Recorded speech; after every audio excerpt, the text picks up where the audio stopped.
Seja muito bem-vinda, seja muito bem-vindo. Tá no ar o Café com Política.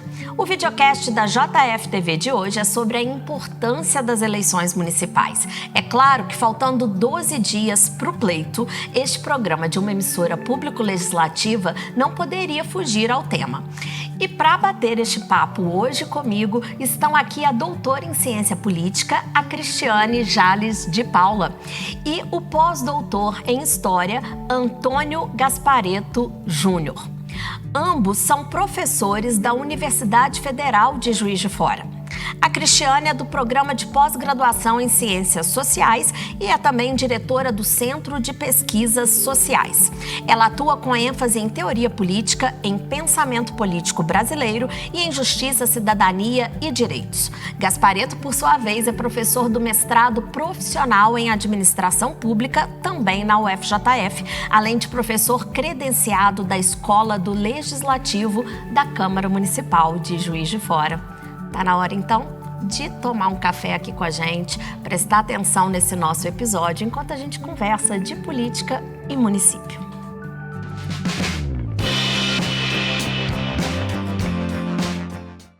No dia 6 de outubro, o eleitor juiz-forano vai escolher apenas um vereador dentre os 375 candidatos à vaga legislativa. E um prefeito e seu vice entre as 6 chapas concorrentes ao Executivo Municipal. Caso haja um segundo turno, os próximos administradores da Prefeitura do município serão conhecidos em 27 de outubro. Esse exercício de cidadania não é pouca coisa, já que é no município que a maioria das ações que nos influenciam são desenvolvidas, ainda que venham de políticas públicas ou programas dos governos federal e estadual. É no município também onde há a maior proximidade entre eleitor e candidato. Vamos ouvir, então, agora quem de fato entende do assunto, né?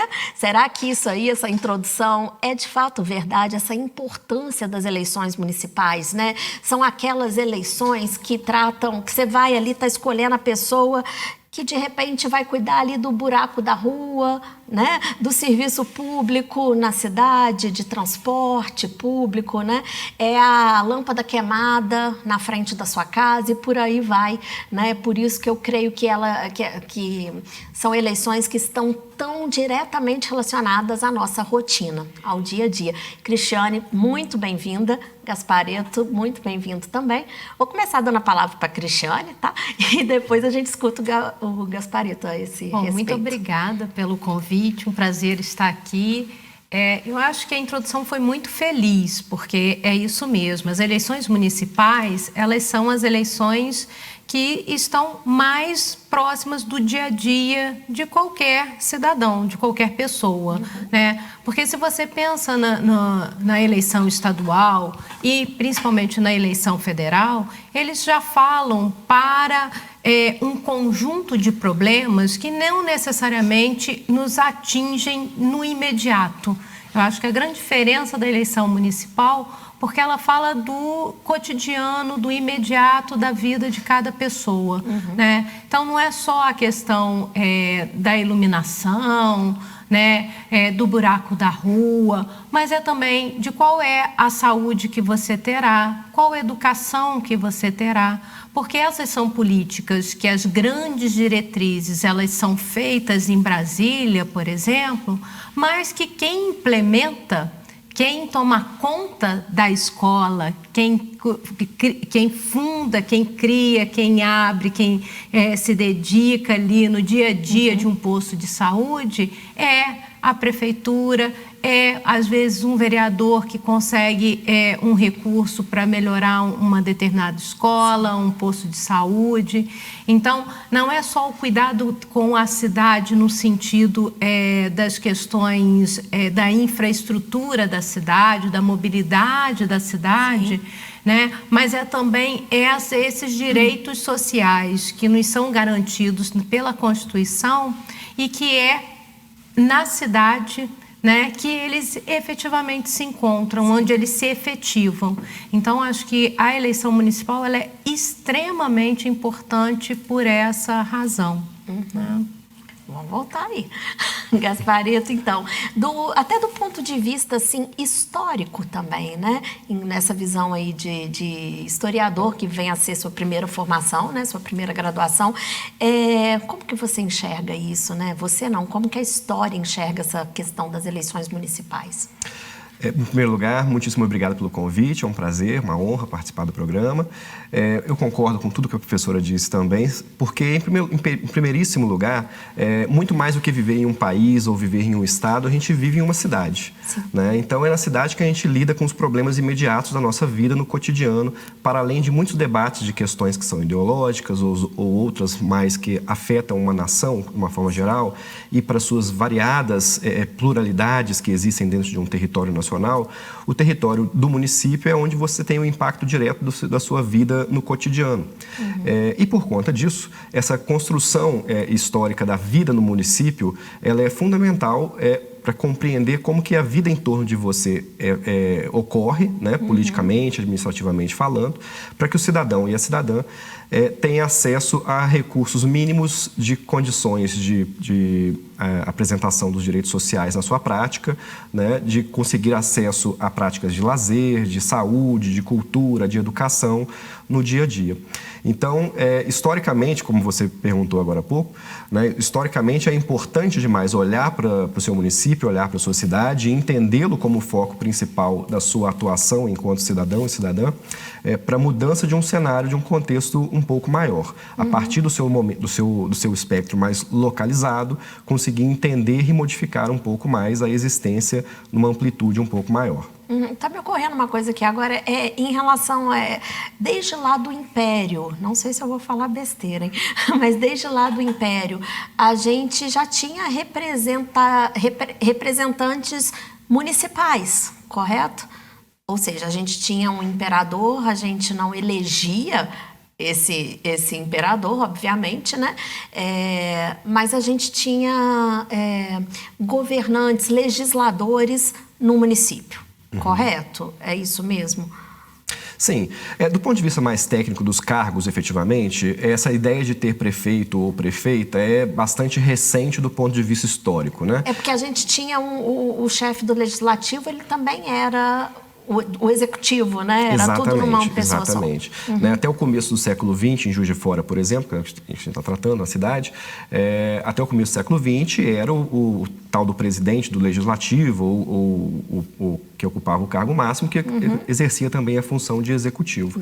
Né? Então não havia esse tipo de disputa como a gente tem hoje para a eleição de um prefeito ou de uma prefeita, que é um cargo executivo sui generis, né? Que vai ser eleito justamente para aquilo, para ocupar essa função na administração municipal.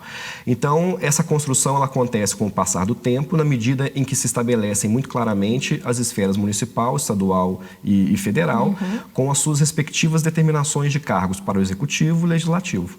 Né? E aí nós passamos a ter eleições diretas para representantes do executivo e eleições diretas para representantes do legislativo, nas 3 camadas, municipal, estadual e federal.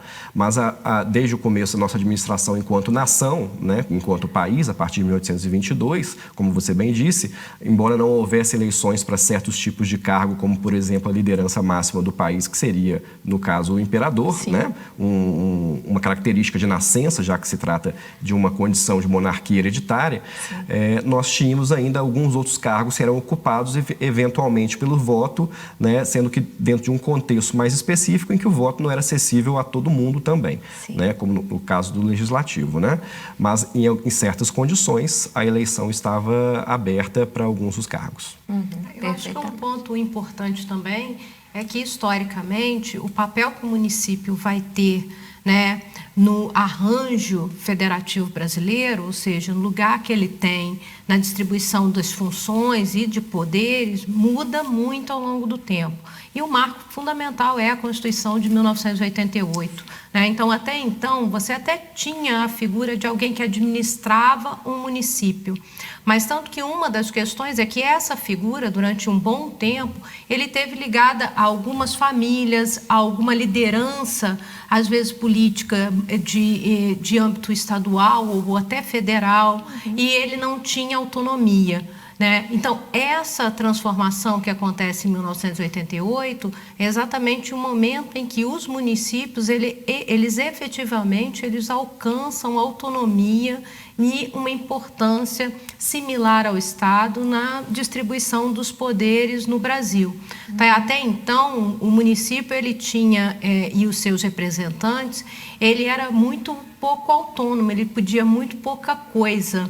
E ele tinha essa relação de estar muito ligado a determinadas famílias, às vezes quem mandava naquele município, né, a família que mandava naquele município, e isso com a Constituição de 88 isso se transforma. Então, a partir de 1988, especialmente, é ali que o município efetivamente se torna um agente fundamental na cidadania e na construção dos poderes no Brasil. Essa questão aí das famílias, né, da herança política, a gente ainda vê um pouco disso no país, né, em algumas partes do país, mas em termos assim, quando você diz que os papéis ficaram melhor definidos, né, mais bem definidos, a partir da Constituição de 1988, qual que é a avaliação que é feita, né, em termos de eleições lá do início do século XX para cá, até hoje, principalmente depois de 88? Não sei se eu fui clara. Eu quero dizer, a gente teve eleições ao longo do tempo com algumas interrupções, nem sempre foi um processo de fato democrático, nem sempre o cidadão brasileiro, a cidadã brasileira puderam exercer a sua cidadania de fato, né? Então, fazendo essa retrospectiva aí, como que foi se dando essa evolução ao longo dos tempos e principalmente a partir de 88? A gente, acho que depois o Gasparetto pode até falar melhor do que eu, mas você vai ter um livro importante falando sobre o poder municipal, que foi escrito pelo Vitor Nunes Leal, né, chamado Coronelismo, Enxada e Voto, que vai um pouco traçar qual era o papel do município na Primeira República, né, antes de 1930. E qual era esse lugar do município? Até então, o lugar do município era ser o espaço não é de atuação, mas o espaço reservado, o nicho, né, para um determinado coronel. Então, um coronel, ele dominava aquele espaço e ele conseguia escolher o que ia acontecer. Então, havia o voto, mas o voto era como ele vai chamar, um voto de cabresto. Então, as pessoas votavam naquele candidato indicado por aquele coronel que dominava, era o dono, entre aspas, daquele município, né, daquela localidade. Né? A partir de 1930, você vai ter uma mudança com a Revolução de 30 grande, que você continua com a eleição, mas cada vez mais você vai ter uma luta grande porque as eleições passem a ser eleições limpas. O que são eleições limpas? Exatamente, você vai criar uma série de procedimentos para que essas figuras não tenham mais esse papel na determinação do resultado eleitoral. Então, é por isso que é nesse momento que você cria justiça eleitoral. Então, você não tinha antes a justiça eleitoral, né? Então, você vai criar os tribunais eleitorais, você vai começar a criar uma instituição que vigia as eleições, para garantir que os eleitos tenham sido eleitos de forma correta, sem nenhuma fraude.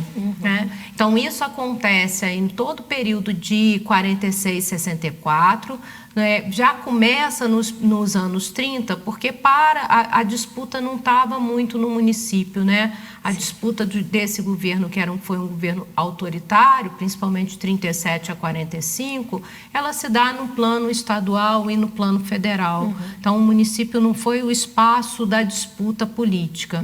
E a partir da volta da democracia, ou da primeira democracia brasileira, em 1946, aí você tem um momento em que são eleições em que você já começa a ter, né, uma justiça eleitoral mais atuante, já bem mais estabelecida que nos anos 30.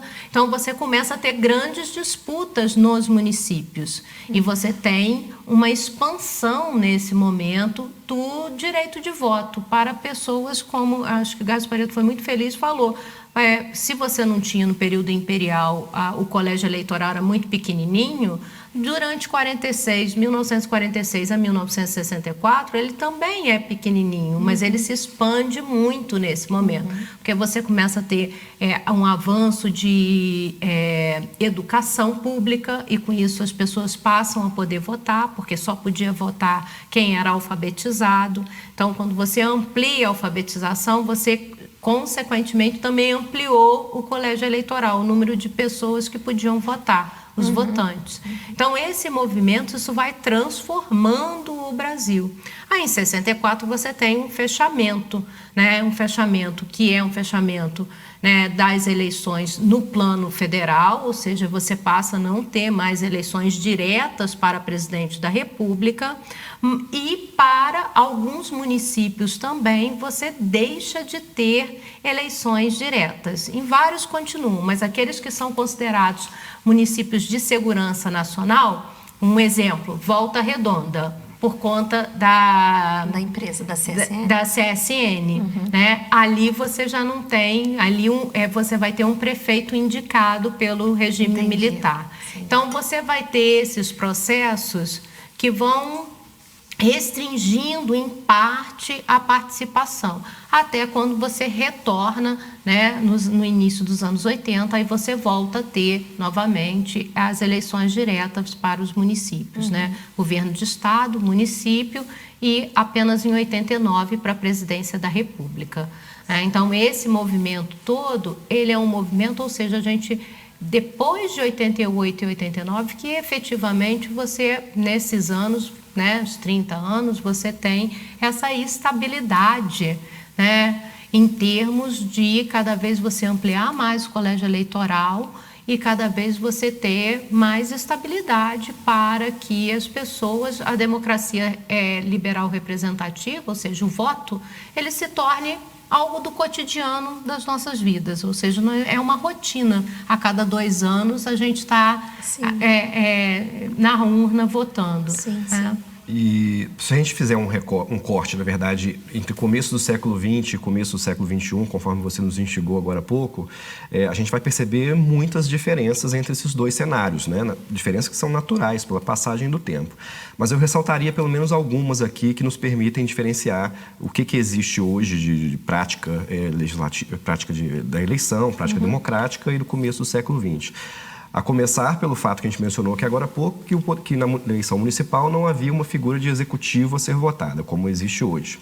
Em segundo lugar, o tamanho desse público que participa do movimento, de fato, da eleição, né? Seja o tamanho do público por conta do que era permitido participar nas eleições, eu digo isso em função das restrições impostas pela Constituição de 1891. As mulheres, né, que não votavam, a gente tinha analfabetos que também não poderiam votar, né? E sobretudo analfabetos, né? Porque, embora as mulheres não votassem, não havia nenhuma proibição na Constituição de 1891 em relação ao voto feminino.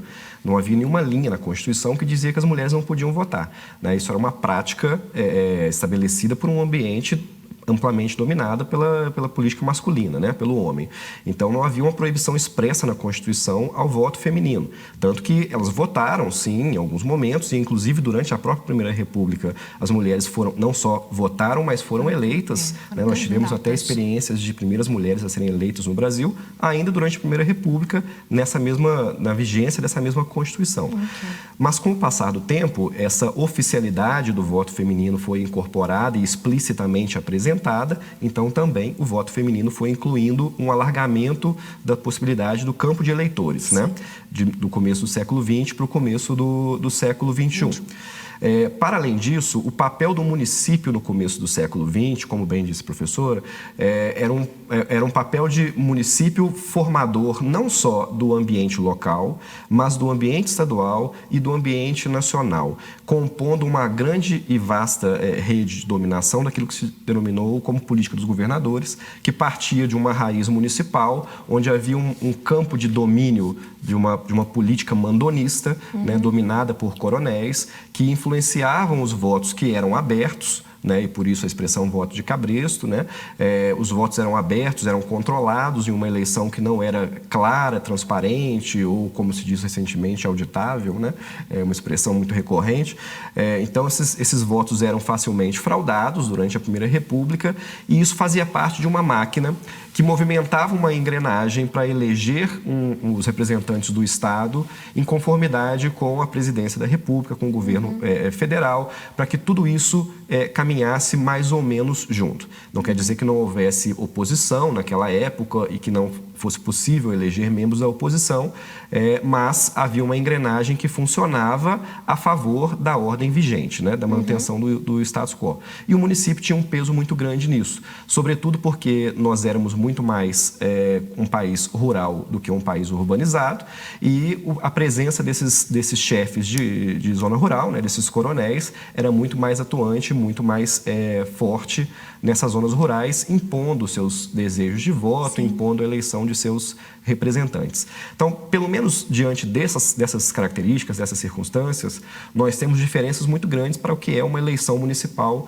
no século XXI, né? Tendo em vista a amplitude da democracia de hoje, da representatividade por parte das eleições, daqueles que podem eleger e daqueles que podem ser eleitos, né, pelos votos das eleições municipais, do papel que o município tem diante de um pacto federativo hoje, que é cunhado após a Constituição de 1978, que é diferente de um pacto não oficial da política dos governadores do início do século XX, né, que fazia movimentar uma engrenagem de interesses. E aqui a gente está falando de um pacto federativo que movimenta uma engrenagem de administração pública, na verdade, de como se redistribuir recursos entre as três esferas de poder, municipal, estadual e federal, e de como efetivamente se administrar o país. Então, nós temos muitas circunstâncias que mudaram do início do século XX para o início do século XXI, que nós podemos, em certa medida, até dizer que foi para um aspecto melhor, a justiça eleitoral,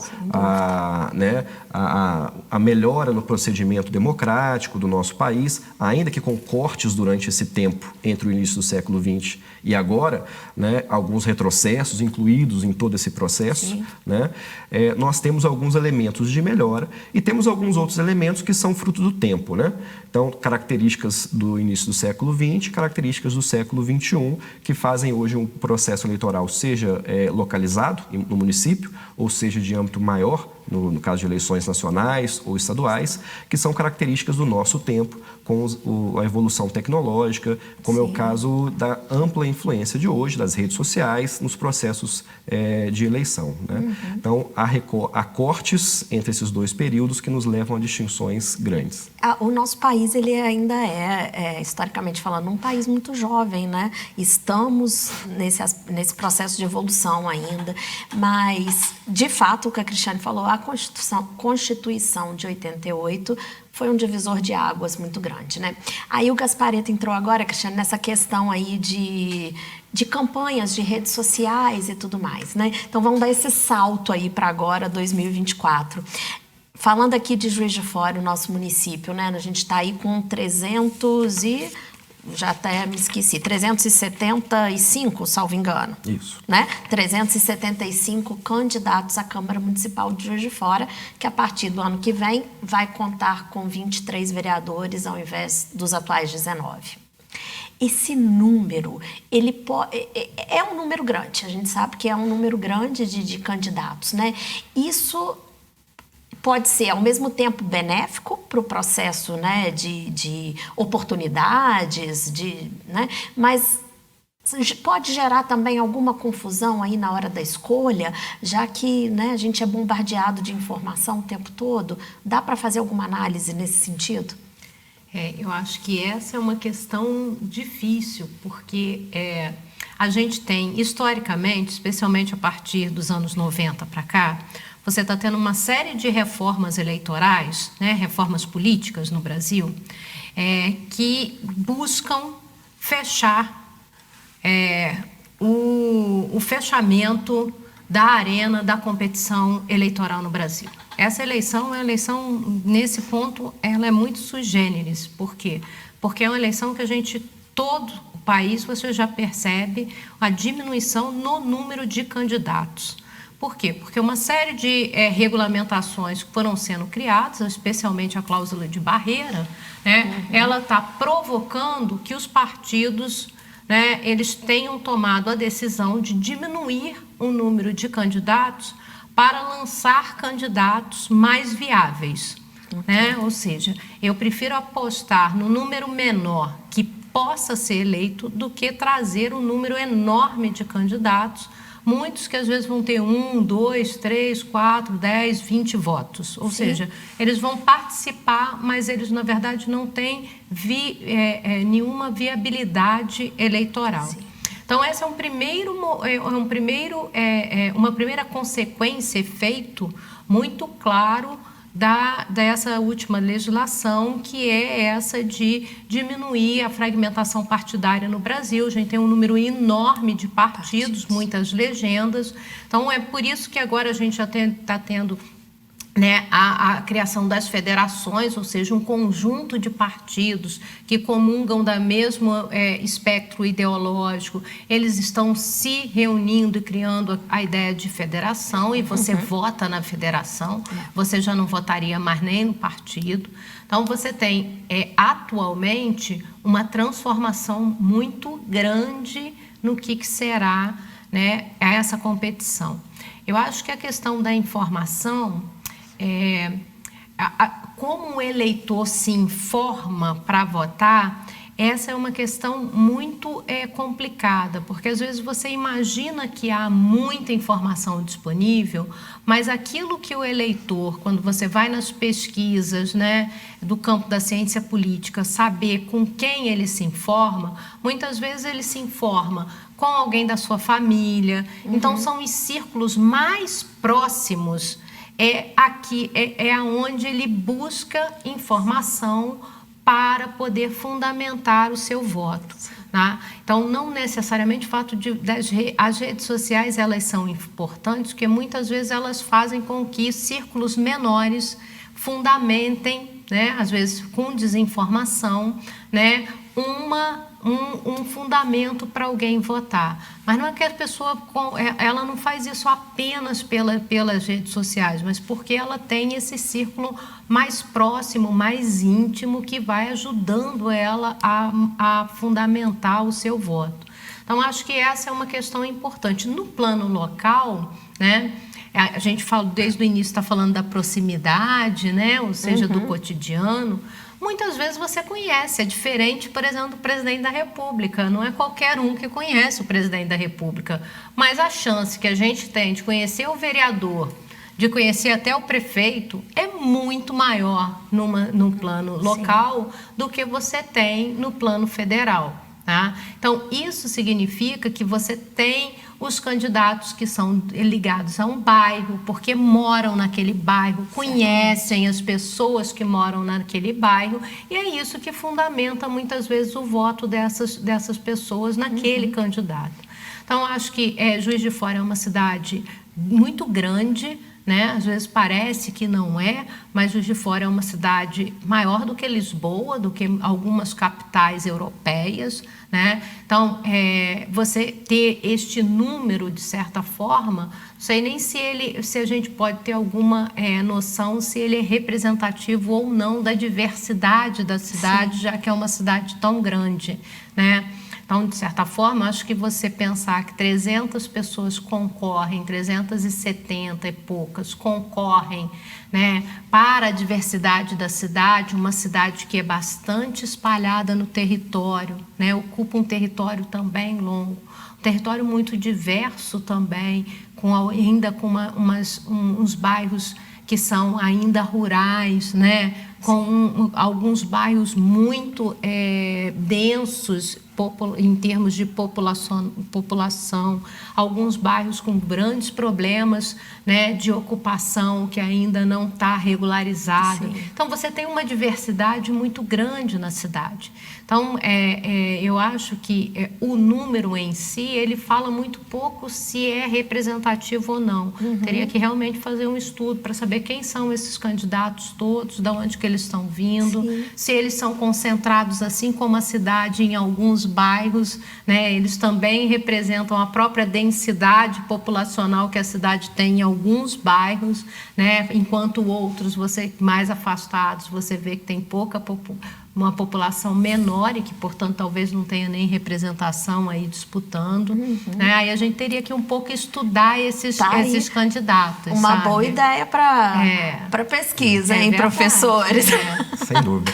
Eu diga, Gasparito. Não, mas concordando com tudo que a professora disse, eu gostaria de ressaltar por um outro aspecto, que seria o aspecto da educação política, na verdade. Porque independente desse número, que talvez seja grande demais ou de menos, por conta dessa falta de um estudo mais aprofundado em relação às características próprias de Juiz de Fora, né, sobre isso, a questão da educação política é algo que vem a convergir com esse assunto e com o que a professora acabou de mencionar. Porque muitas vezes, independente do número de candidatos, seja para o executivo ou do legislativo, nós temos uma confusão muito grande entre o que é capaz de fazer um agente do executivo ou um agente do legislativo. Exatamente. E essa dúvida existente na população, né, gera problemas políticos que são graves para a sociedade, né? Porque muitas vezes as pessoas votam ou fazem campanha para um agente do executivo pensando em aspectos de atuação que são característicos de agentes do legislativo e vice-versa, né? Também fazem campanha para um agente do legislativo esperando que eles ajam como um agente do executivo na cidade. Então, esse tipo de noção de educação política ainda é algo que nós precisamos muito corrigir com base em processos educacionais mais aprimorados, mais conscientizados daquilo que você pode fazer enquanto cidadão ou cidadã na mudança da sua realidade cotidiana e na participação de sua realidade cotidiana. Então, passado esse momento de escolher o candidato ou a candidata para funções do legislativo ou do executivo, ainda vem um momento posterior também, que não é o abandono da eleição, que também é outro risco muito comum, né, de se ver. Votou, acabou, agora vai se resolver por lá, vou passar o resto do tempo reclamando. Isso não funciona. E às vezes também a pessoa até esquece em quem votou, né? Sabe. Exatamente. Que eu nem lembro em quem que eu votei para vereador? A gente escuta muito isso, né? Justamente. Acho que essa parte desse esquecimento tem a ver com os números, sim. Né? Porque a gente tem um número menor de candidatos ao executivo e um número muito grande ao legislativo. Então, para o executivo, acho que a gente tem uma campanha muito intensa em torno de nomes que são mais pontuais. E para o legislativo, a gente tem uma pulverização enorme de campanhas, de panfletos, de propagandas políticas de vereadores e vereadoras que estão aí concorrendo ao cargo. Porque, no fundo, é um grande leilão do voto dentro do município. Né, quem consegue estabelecer melhor a sua propaganda e, do ponto de vista da atuação política e representativa, fazer contato com a sociedade de uma forma, com uma integração maior com a sociedade, mostrando a sua capacidade de representação de alguma bandeira, de alguma causa, de algum grupo da sociedade que esteja buscando pela viabilização de um nome, um porta-voz ou uma porta-voz, que seja capaz de realmente representar esse grupo no legislativo municipal. E não tem nada de errado nisso. É assim que tem que ser mesmo, né? Assim que deve ser, né? Essa busca aí, essa amostragem de onde eu atuo, o que eu sou capaz, ou se eu já estou no poder, o que eu já fiz, né? É assim mesmo, é um leilão, como você disse. Sim, por isso, sim, eu acho que o fato de haver 375 candidatos e candidatas, né, inscritos no processo de eleição legislativo deste ano, não é nada assustador, porque do ponto de vista democrático, está ótimo. Né? Quer dizer que nós temos um processo eleitoral que é aberto a todas as pessoas que podem se candidatar e participar. Mas é claro que nada disso exclui o que está por trás de muitos outros detalhes do processo legislativo que a professora mencionou agora há pouco. Né? Inclusive, ela pode dizer muito melhor do que eu sobre isso, mas, se eu não me engano, desde 1988, da Constituição, nós nunca tivemos um ciclo eleitoral de 4 anos em que as regras eleitorais fossem a mesma. Sempre muda. ela sempre muda. Pelo menos a cada 4 anos, pensando num ciclo de 4 anos, que é o tempo de vigência de um cargo executivo, né, padrão, e legislativo, à exceção para o Senado, né? Sim.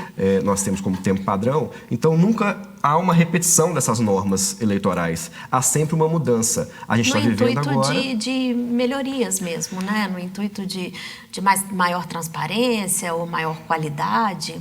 Bom, isso pode ser questionável. É questionável. Às vezes questionável. é isso, porque às vezes tem essa crítica, tem muitos partidos e isso atrapalha. Uma parte vai virar e falar, não, por que tem muitos partidos? Porque tem muitos interesses, cada partido ele representa um interesse. No momento que você restringe a quantidade de interesses, de partidos, você está virando e falando que alguns interesses são mais importantes do que outros. Então, aí há um enorme debate com relação a essas reformas, mas isso é verdade. Assim, a cada ano você tem uma transformação na política no Brasil, nas regras eleitorais, que é algo impressionante. Ou uma reforma política partidária, ou uma reforma eleitoral, em toda eleição muda alguma coisa, né? Às vezes no acesso, então você tinha, antigamente, por exemplo, em relação à informação, você tinha muito mais liberdade para os candidatos fazerem o que eles quiserem na eleição, aí você foi restringindo, não pode isso, não pode aquilo, não é isso? Pesquisa de opinião, não pode mais pesquisa de opinião tanto tempo, na véspera, não pode boca de urna, aí você vai mudando ao longo do tempo. É uma coisa, eu acho que eu não sei se é para melhor ou para pior, mas é uma tentativa de aperfeiçoamento, né? E aí você nem sempre controla as consequências da tentativa de aperfeiçoamento. É um pouco essa, mas é isso mesmo, política pública é um pouco essa questão. E tudo isso é política pública, né? Política pública política, mas política pública, ou seja, você está tentando organizar como vai ser o funcionamento desse processo eleitoral. Sim. Eu acho que isso é importante.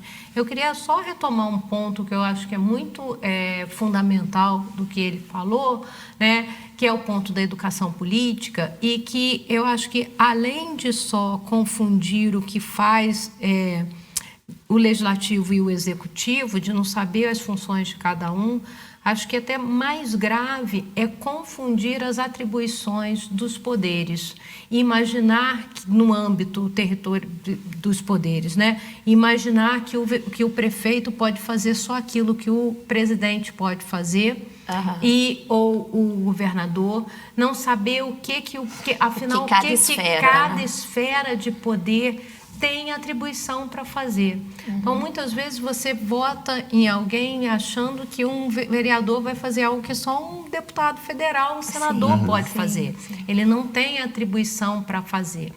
E isso é importante, especialmente porque é uma crítica grande do que faz, por exemplo, um vereador. O vereador só dá nome à rua, tudo isso, né?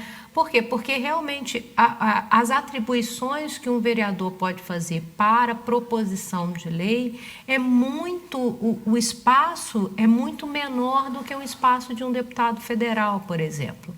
Né? Você tem um engessamento muito grande da atuação de um vereador. E o executivo, por outro lado, municipal, ele já tem muita atribuição ao cuidar da cidade.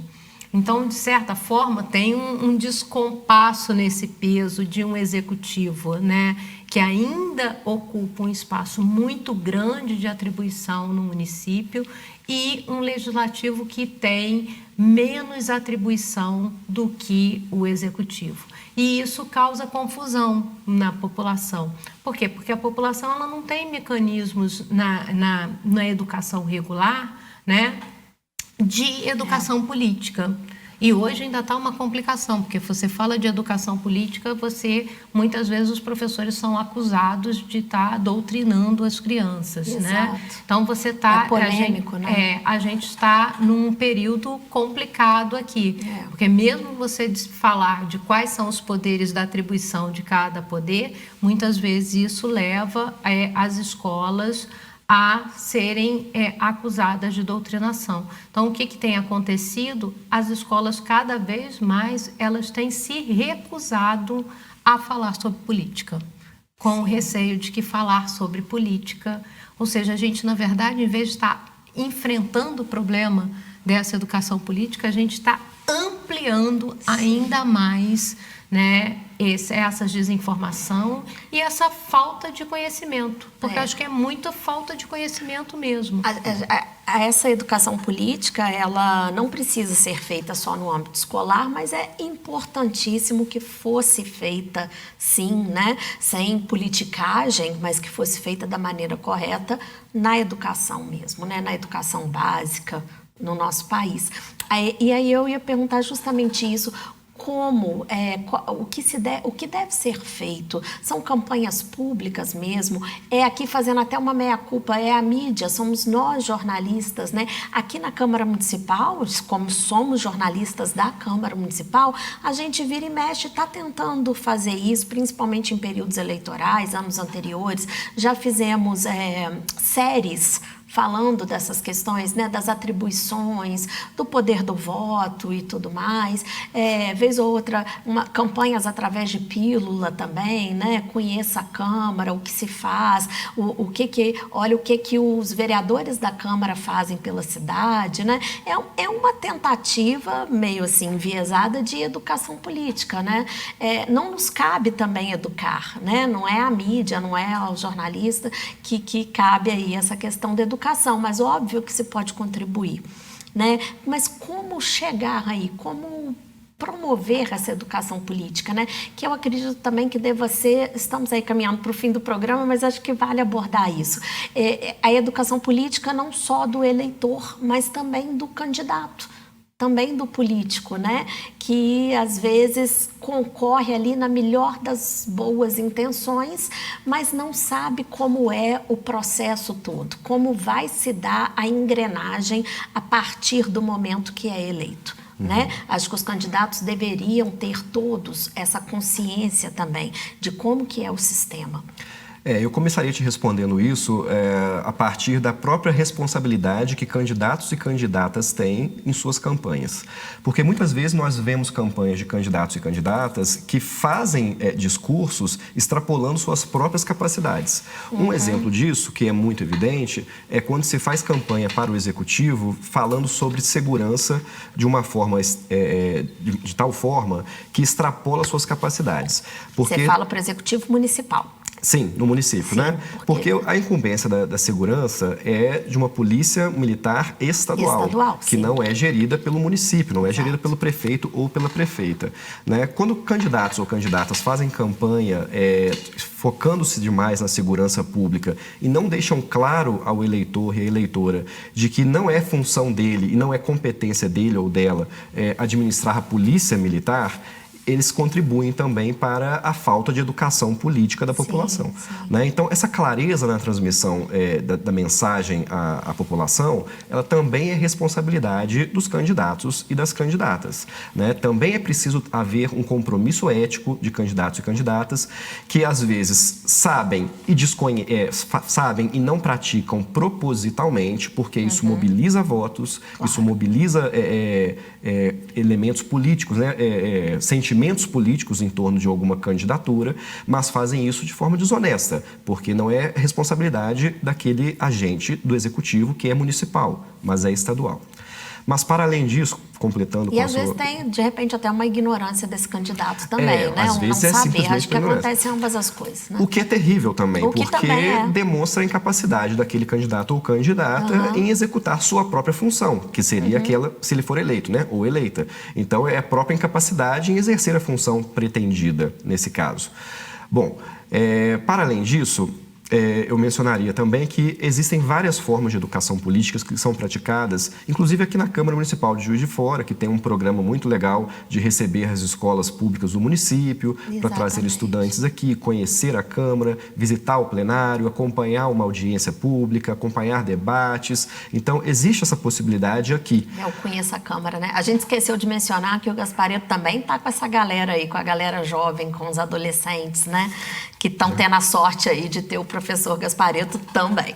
Sim. Continue. Então, eu já tive aqui, já trouxe aqui estudantes também. É possível frequentar esse espaço, né, com estudantes, mas como a professora mencionou agora há pouco, por conta de um momento social em que nós estamos vivendo, político e social, há um receio muito grande por parte das instituições de acusação de partidarização, né, de uma política enviesada, o que não é o caso. A função da escola, naturalmente, não é essa, mas é uma função de formação crítica do cidadão e da cidadã. Então, esse estudante jovem no ensino fundamental, do ensino médio e mesmo de instâncias superiores, né, ele precisa estar bem preparado criticamente para conhecer o mundo, como funciona em volta de si, entender quais são os mecanismos e processos de representatividade na sociedade e entender também minimamente como que essas regras elas são transformadas com o passar do tempo, não somente com intenções de melhoramento do próprio sistema, mas muitas vezes também com intenções, porque nós temos que lembrar que política é um campo de embate. Né? Então, nesse campo de embate, muitas vezes essas modificações são feitas propositalmente para favorecer grupos que estão tentando, por meio do embate, apresentar suas pautas como prioritárias superiores naquele momento e por conta de contingências de formações legislativas, de forças políticas, conseguem inclusive emplacar algumas ideias que podem até retroceder em relação ao que podemos considerar como alguns avanços no processo político. Então, essas modificações enormes que aparecem com o passar do tempo, desde a Constituição de 1988, né, que vai mudando os ciclos aí, a cada ciclo eleitoral de 4 anos vai havendo modificações, deixa muitas dúvidas na cabeça do cidadão ou da cidadã, quando acontecem casos, por exemplo, como aqui no nosso município de Juiz de Fora, em que nós tivemos nas 2 últimas eleições um determinado candidato que foi o mais votado da cidade e mesmo assim não foi eleito. Né? Então, isso não é decorrente de uma injustiça com esse candidato, mas é decorrente de toda uma estrutura eleitoral que existe, que diz que é preciso atingir um número mínimo de votos para se alcançar o tal do coeficiente eleitoral e, a partir daí, sim, conquistar a sua vaga. Então, mesmo esse candidato tendo recebido o maior número de votos da cidade, especialmente na última eleição, ele não está presente na atual legislatura. Né? Esse não é um processo que o excluiu por injustiça ou qualquer critério que você queira atribuir a ele. Nada além do que aquilo que a lei eleitoral estabelece, que é essa coligação que forma aquela na qual o partido do candidato estava incluído, não ter conseguido alcançar o número mínimo de votos para o coeficiente eleitoral para ocupar as cadeiras do Legislativo. Então, tudo isso é muito complexo. De fato, não é fácil de entender, mas se a gente não constrói uma educação política minimamente suficiente para entender as diferentes competências do que é o Poder Executivo, do que é o Poder Legislativo, de quem representa cada um deles, do tempo de vigência dos mandatos, que nesses casos são iguais, né, mas que tem diferenças também entre as esferas municipal e a esfera estadual e federal, e todo esse processo não for bem compreendido, que é o mínimo do mínimo para a gente dar a base para uma discussão política que esteja dentro de parâmetros normais, né, a gente não consegue muito avançar. Porque é aquela velha história. Se a gente começa uma conversa, cada um estabelecendo conceitos próprios ou ideias próprias e não estabelece um padrão mínimo de compreensão sobre o que se vai falar, cada um vai atirar para um lado, né, e entender a partir de um lado, e não vai haver consenso. E para que a gente tenha uma compreensão mínima de como funciona tudo, essa educação política ela é fundamental, que pode ser promovida, deve ser promovida pelas instituições de ensino, né, as escolas, deve ser promovida pelo próprio Poder Legislativo Municipal, como é o caso aqui, que tem esse programa da Câmara Aberta, a população de Juiz de Fora, mas também veiculada pelo Poder Executivo, com campanhas e políticas públicas que visem, isso não tem nada a ver com partidarização, com candidato X ou Y, mas tem a ver com uma formação crítica da sociedade. Exatamente. Esse programa tinha que durar, esse episódio específico aqui, a gente precisava de pelo menos umas 2 horas, né, Cristiane? Mas vamos abrir aqui para ouvir a Cristiane também, assim, nas palavras finais, para a gente, de fato, conseguir encerrar Aqui a nossa. E quero lembrar também, a Cristiane também está o tempo todo aqui em contato nessa educação política, né, que a Casa Legislativa tenta fazer, que participa aí dos programas, né, que é um programa da Assembleia Legislativa de Minas Gerais, que é o Parlamento Jovem, né, e o outro Parlamento Jovem de Minas, e o outro programa que é daqui, da Câmara Municipal de Juiz de Fora, que é a Câmara Mirim. Então, para jovens de diferentes faixas etárias, né, a Câmara Mirim para adolescentes de 8º e 9º anos do ensino fundamental, e o Parlamento Jovem de Minas para o ensino médio, né? Então, são programas assim que a gente tem muito orgulho de fazer matéria a respeito e de anunciar, porque são projetos de formação crítica, de formação cidadã, né, para a democracia, e aí a gente tem essa parceria aí com a universidade.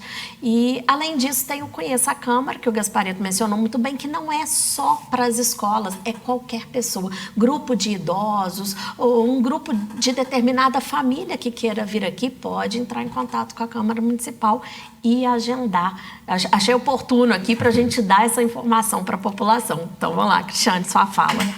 Bom, eu quero agradecer muito o convite. Acho que o ponto da educação política é fundamental, e acho que a Câmara Municipal de Juiz de Fora ela tem vários programas, né,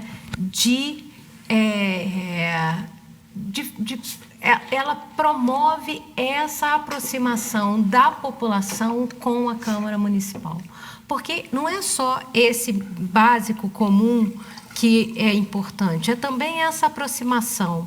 A Câmara Municipal não ser percebida como um lugar inatingível, inacessível. Então, cada um desses projetos, eles ensinam e dão esse básico comum e tornam este lugar um lugar que é da população mesmo, né? Porque isso daqui não é do vereador, isso daqui é do povo de Juiz de Fora. Os próprios vereadores costumam sempre mencionar, é a casa do povo. É isso. E é de fato. E tem que ser, né? de fato. É por aqui que a população é representada. É isso. Então, acho que tem esse papel muito importante, e eu acho que a mídia tem um papel muito importante também. Como que a mídia tem um papel muito importante?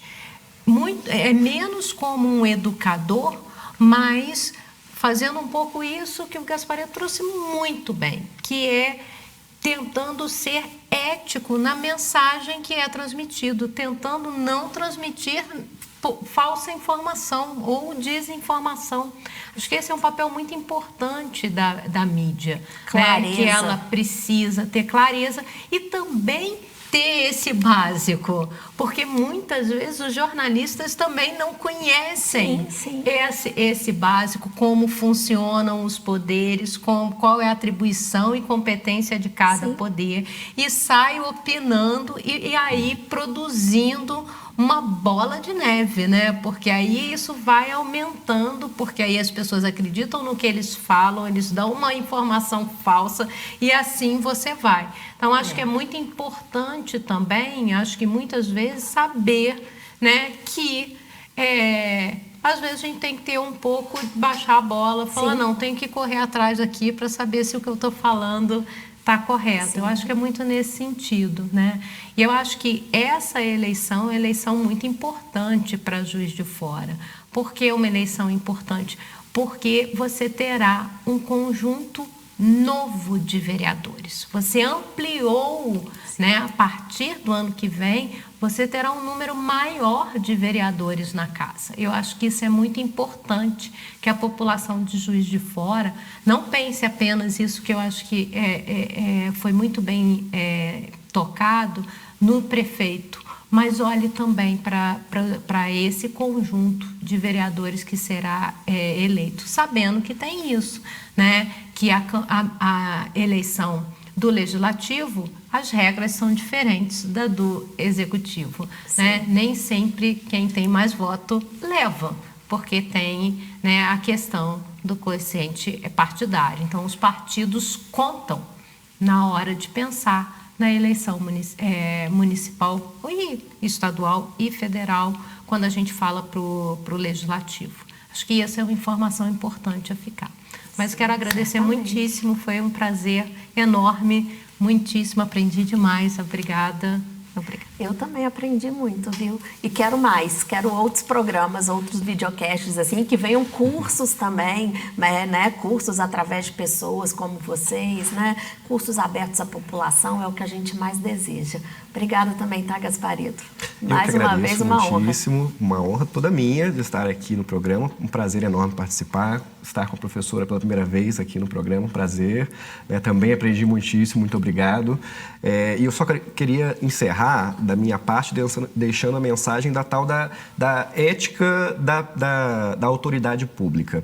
Né? E quando eu digo autoridade pública, eu estou falando sobre qualquer pessoa que tenha capacidade de fazer sua voz reverberar na sociedade. Seja ele um professor ou professora em sala de aula, um agente da mídia ou mesmo um candidato ao legislativo ou executivo. Uma liderança social. Temos lideranças nos bairros, né? Lideranças em vários lugares. Com certeza. Mas qualquer uma dessas pessoas tem um compromisso ético com essa responsabilidade pública de não reproduzir esse discurso que seja iniciado por uma fake news, que já é um ponto de partida extremamente negativo, ou que não faça esses discursos que são capazes de deixar o seu eleitor ou eleitora mais confusos ainda dentro do processo político, né? Mas que tenham um compromisso com aquilo que é o mínimo, né? O básico comum que a gente precisa para manter o funcionamento da máquina pública, da administração pública, com uma aderência ao que realmente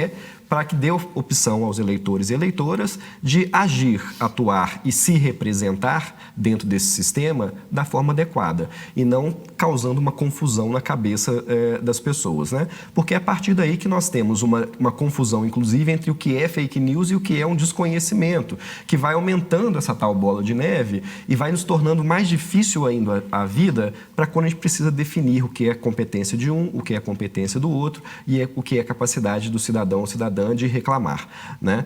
Então, nós precisamos ter um compromisso ético mínimo para a gente poder lidar com aquilo que diz respeito à administração pública, porque, afinal de contas, é a nossa vida que está em jogo em tudo isso. Certíssimo. Apelo feito. Apelo que não é só do Gasparito, é da Cristiane também, é da Maria Judite, é de muita gente, né?